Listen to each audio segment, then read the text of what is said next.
6-7 বছর আগে আমার পাসপোর্টের মেয়াদ শেষ, 6 মাসের নিচে নেমে গেছে। বিদেশে যাব 6 মাসের নিচে যদি আপনার পাসপোর্টের মেয়াদ থাকে তাহলে আপনার ওই পাসপোর্টের মধ্যে ভিসা লাগবে না।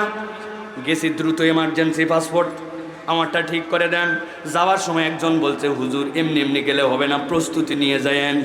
আমি চিন্তা করলাম ওখানে যাওয়ার পরে বোধহয় কলম দিয়ে সই টই করা লাগে, এই জন্য পকেটে কলম কাগজ নিয়ে যাওয়া লাগবে, তাই তো? তাই আপনারাও যা বুঝছেন আমিও তাই বুঝছি। আমি তো ভাত খাওয়া মানুষ, ওই জন্য প্রস্তুতি পকেটের মধ্যে নিয়ে গেছি। যাওয়ার পরে দোতলায় বললাম, ভাই দ্রুত আমার কাজ করো। কোনো কাজও করে দেয় না, আবার প্রস্তুতিও খায় না। কি মুসিবত!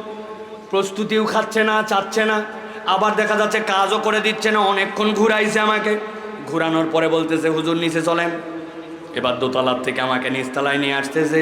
যেই না নিচতলায় আসবো, একটা সিঁড়ি, এরপর একটা ল্যান্ডিং, তারপর আরেকটা সিঁড়ি। এক সিঁড়ি কেবল পার করছি, করে যেই না ল্যান্ডিংয়ের ওখানে আসছি, বলছে দাঁড়ান। দাঁড়ালাম, বলতেছে এবার মাল বাইর করেন। আমি বললাম, ব্যাক কলকাতাকার, কখন দোতলায় গেছি, আমি প্রস্তুতি নিয়ে আসি বেটা, এত ঘুরায় ঘুরাই এই জায়গায় এসে তুমি টাকা যাও কেন? বলে, হুজুর আর বলেন না, এই বিল্ডিংটি পুরা সিসি ক্যামেরা নিয়ন্ত্রিত।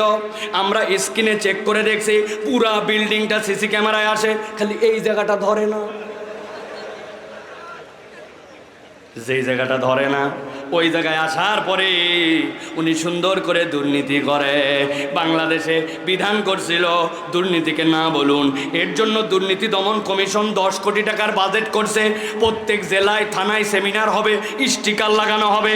বাজেট ধরেন 10 কোটি, কিন্তু দুর্নীতি দমন কমিশনের দুর্নীতিকে না বলুন, এর 8.5 কোটি টাকা দুর্নীতি হয়েছে।